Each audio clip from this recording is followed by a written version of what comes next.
കഴിഞ്ഞ ദിവസങ്ങളിൽ പെയ്ത മഴയിൽ നിറഞ്ഞൊഴുകുകയാണ് തൃശൂർ മരോട്ടിച്ചാൽ വെള്ളച്ചാട്ടം. നിരവധി പേരാണ് വെള്ളച്ചാട്ടം കാണാൻ മരോട്ടിച്ചാലിലേക്ക് എത്തുന്നത്.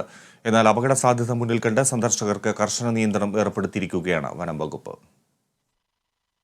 പുത്തൂർ പഞ്ചായത്തിലെ മരോട്ടിച്ചാൽ ഓലക്കയം വെള്ളച്ചാട്ടമാണ് കഴിഞ്ഞ ദിവസങ്ങളിൽ പെയ്ത മഴയിൽ നിറഞ്ഞൊഴുകുന്നത്. വെള്ളച്ചാട്ടം അതിമനോഹരമായതോടെ സന്ദർശകരുടെ എണ്ണവും കൂടി. എന്നാൽ അപകട സാധ്യത മുന്നിൽ കണ്ട് സന്ദർശകരുടെ പ്രവേശനം കർശനമായി തടയുകയാണ് വനം വകുപ്പ്. വെള്ളത്തിൽ ഇറങ്ങുന്നവർ അപകടത്തിൽപ്പെടുന്നത് പതിവായതോടെയാണ് വനം വകുപ്പ് സന്ദർശകർക്ക് കർശന നിയന്ത്രണം ഏർപ്പെടുത്തിയത്. കഴിഞ്ഞ വർഷം 2 യുവാക്കൾ ഇതേ വെള്ളച്ചാട്ടത്തിൽ മുങ്ങി മരിച്ചിരുന്നു. മറ്റ് 2 പേർ വഴിതെറ്റി 2 ദിവസം സമീപത്തെ കാട്ടിൽ അകപ്പെട്ടിരുന്നു. സ്ഥലപരിചയക്കുറവ് മൂലം ഉണ്ടായ സംഭവങ്ങളാണിവ. ഇത്തരം സംഭവങ്ങൾ ഇനിയും ആവർത്തിക്കാതിരിക്കാനാണ് വനം വകുപ്പ് സന്ദർശകർക്ക് കർശന നിയന്ത്രണം ഏർപ്പെടുത്തിയത്. വെള്ളച്ചാട്ടത്തിലേക്കുള്ള വഴിയിൽ വനം വകുപ്പിന്റെ അതിർത്തി മുതൽ വേലി കെട്ടി അടച്ചാണ് സന്ദർശകരെ തടയുന്നത്. പല ഭാഗത്തു നിന്നും എത്തുന്ന സന്ദർശകർ ഇതോടെ വെള്ളച്ചാട്ടം കാണാൻ കഴിയാതെ മടങ്ങുകയാണ്.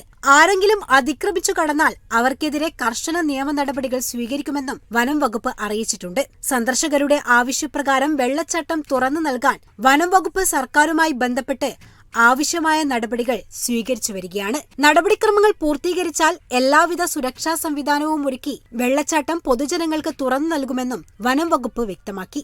Kerala vision news, Thrissur.